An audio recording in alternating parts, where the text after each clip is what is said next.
नमस्कार। टुडे उत्तराखंड में आपका बहुत बहुत स्वागत है। मैं हूं गीतिका पांडे।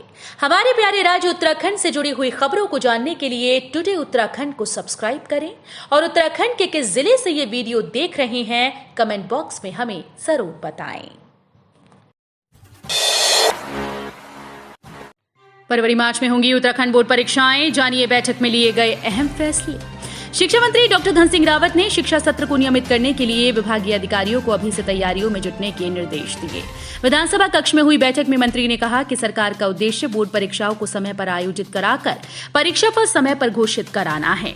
इसके लिए फरवरी मार्च में परीक्षाएं कराने और 30 अप्रैल तक बोर्ड परीक्षा परिणाम एवं 30 मई तक अंक सुधार परीक्षा परिणाम घोषित करने का लक्ष्य दिया गया है, ताकि उच्च शिक्षा का सत्र भी समय पर शुरू किया जा सके।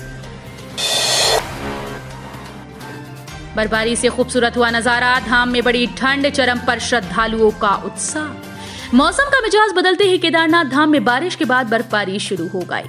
धाम में बर्फबारी से भले ही ठंड बढ़ गई, लेकिन यहाँ श्रद्धालुओं का उत्साह चरम पर है। बर्फबारी का श्रद्धालुओं ने खूब लुत्फ उठाया। प्रदेश के कुछ जिलों में आज सुबह से बादल छाए हैं, कई जगह बूंदाबांदी हुई। शनिवार को भी केदारनाथ में दोपहर से अपराह्न बाद तक 3 घंटे तक बारिश हुई। इस दौरान ऊपर पहाड़ियों पर हल्की बर्फबारी हुई, जिससे केदारपुरी में ठंड बढ़ गई है। इजरायल में फंसे भारतीयों को लेकर पहुंचा विमान, उत्तराखंड के 10 नागरिकों की भी हुई वतन वापसी। ऑपरेशन अजय के माध्यम से भारत सरकार के द्वारा 2 विशेष विमान से इजरायल में फंसे भारतीय नागरिकों को दिल्ली वापस लाया गया, जिसमें उत्तराखंड के 10 नागरिक भी शामिल थे। उत्तराखंड सरकार के प्रतिनिधि द्वारा एयरपोर्ट पर सभी को रिसीव किया गया। रविवार सुबह उत्तराखंड सदन दिल्ली में विश्राम एवं जलपान के बाद सभी को उनके गंतव्य स्थान के लिए आवश्यकतानुसार व्यवस्था की गई। 14 नवंबर को इस शुभ मुहूर्त में बंद होंगे गंगोत्री धाम के कपाट। 6 महीने यहां होगी पूजा। शारदीय नवरात्र के पहले दिन विश्व प्रसिद्ध गंगोत्री धाम के कपाट बंद होने की तिथि और मुहूर्त तय किया गया। गंगोत्री धाम के कपाट शीतकाल के लिए 14 नवंबर को अन्नकूट के पावन पर्व पर अभिजीत मुहूर्त की शुभ बेला पर 11:45 पर बंद किए जाएंगे। उधर यमुनोत्री धाम के कपाट 15 नवंबर को बंद किए जाएंगे, जिसका समय विजयदशमी पर्व के दिन तय होगा। मोदी के दौरे की प्रशंसा पर बीजेपी ने कांग्रेस विधायक हरीश धामी का जताया आभार, कहा अन्य नेताओं को भी लेनी चाहिए सीख। उत्तराखंड भारतीय जनता पार्टी भाजपा के अध्यक्ष महेंद्र भट्ट ने धारचूला क्षेत्र के कांग्रेस विधायक हरीश धामी द्वारा प्रधानमंत्री नरेंद्र मोदी के दौरे की प्रशंसा और आभार व्यक्त करने का स्वागत किया।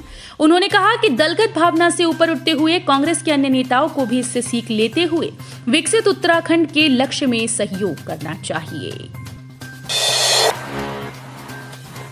देहरादून में भीषण सड़क हादसा, जीप के दुर्घटनाग्रस्त होने से हिमाचल प्रदेश के 3 लोगों की मौत। उत्तराखंड के देहरादून जिले के चक्राता क्षेत्र में एक जीप के दुर्घटनाग्रस्त होने से उसमें सवार हिमाचल प्रदेश के 3 लोगों की मौके पर मौत हो गई। पुलिस से मिली जानकारी के अनुसार दुर्घटना मीनस के पास पाटन में हुई, जहां शिमला के चिकरी गांव से विकासनगर की ओर आ रही जीप अनियंत्रित होकर मुख्य मार्ग से करीब 200 मीटर नीचे गिर गई। सूचना मिलने पर पुलिस और राज्य आपदा प्रतिवादन बल की टीम मौके पर पहुंची और खाई में उतरकर वाहन में फंसे 3 शवों को बाहर निकाला। उत्तराखंड में पार्वती कुंड जागेश्वर मंदिर अवश्य देखें, कुमाऊं दौरे से लौटने के बाद बोले प्रधानमंत्री नरेंद्र मोदी। हाल में उत्तराखंड के कुमाऊं दौरे से लौटे प्रधानमंत्री नरेंद्र मोदी की आदि कैलाश एवं जागेश्वर धाम यात्रा उनके जीवन की ऐतिहासिक यात्राओं में शामिल हो गई। ये बात प्रधानमंत्री ने स्वयं अपने आधिकारिक एक्स हैंडल पर साझा की। पार्वती कुंड और जागेश्वर धाम यात्रा से मंत्रमुग्ध मोदी ने एक्स पर लिखा, यदि कोई मुझसे पूछे आपको उत्तराखंड में एक जगह अवश्य देखनी चाहिए तो वो कौन सी होगी, तो मैं कहूंगा कि आपको राज्य के कुमाऊं क्षेत्र में पार्वती कुंड और जागेश्वर मंदिर अवश्य देखनी चाहिए। प्राकृतिक सुंदरता और दिव्यता आपको मंत्रमुग्ध कर देगी। टोल प्लाजा पर यूपी के सिपाही और परिवार के साथ मारपीट, गाड़ी में की तोड़फोड़, मैनेजर सहित 10 गिरफ्तार। टोल प्लाजा पर उत्तर प्रदेश के सिपाही और उसके परिवार के साथ मारपीट कर उसकी गाड़ी में तोड़फोड़ मामले में पुलिस ने कड़ी कार्रवाई की।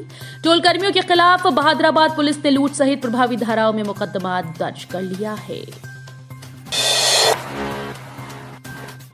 छात्रा को टक्कर मारकर बाइक से कर दिया घायल, पुलिस ने बाइक सवार पर किया मुकदमा दर्ज। डोईवाला महाविद्यालय जा रही छात्रा को टक्कर मारकर घायल करने वाले बाइक सवार के विरुद्ध पुलिस ने संबंधित धारा में मुकदमा दर्ज किया। कोतवाली प्रभारी निरीक्षक देवेंद्र चौहान ने बताया कि जोग्याना अठुरवाला निवासी विक्रम सिंह ने कोतवाली में तहरीर देते हुए बताया कि 12 अक्टूबर को उनकी छोटी बहन रेखा 10:30 बजे घर से डोईवाला महाविद्यालय गई थी, जिससे सुबह के लगभग 11:15 बजे कॉलेज के गेट सामने अठुरवाला जीवनवाला चौक के समीप रहने वाले सचिन गोसाई ने तेजी और लापरवाही से बाइक चलाते हुए टक्कर मार दी। उत्तराखंड रोडवेज बसेस में टप्पेबाजों का आतंक। आईआईटी की पूर्व छात्रा का लैपटॉप लेकर फरार, पुलिस तलाश में जुटी। रोडवेज बस में आईआईटी की पूर्व छात्रा का टप्पेबाजों ने लैपटॉप साफ कर डाला। जिस बैग में लैपटॉप रखा था उसमें काफी सामान भी था। पुलिस को मामले की तहरीर दी गई। पुलिस घटनास्थल के आसपास लगे सीसीटीवी कैमरे की फुटेज खंगाल रही है। उत्तराखंड के पुलों का होगा सेफ्टी ऑडिट। प्रशासन ने बनाया प्लान। 100 से ज्यादा पर मंडरा रहा खतरा। आवागमन के हिसाब से असुरक्षित पुलों को दुरुस्त कराने से पहले इनका थर्ड पार्टी सर्वे कराया जा रहा है। इसके लिए आईआईटी रुड़की समेत अन्य तकनीकी संस्थानों का सहयोग लिया जाएगा। लोक निर्माण विभाग के विभिन्न खंड इन संस्थानों से एस्टीमेट ले रहे हैं। वीकेंड पर नैनीताल में उमड़ा पर्यटकों का सैलाब। भीमताल में लगा भीषण जाम, एम्बुलेंस भी फंसी। इन दिनों पहाड़ों पर सैलानियों की संख्या बढ़ने लगी। आलम यह है कि अब पहाड़ों पर जाम की समस्या खड़ी हो गई। नैनीताल में घूमने के लिए पर्यटक पहुंच रहे हैं। वीकेंड पर घूमने आने वालों की बढ़ती संख्या के चलते यहां भीषण जाम लगा।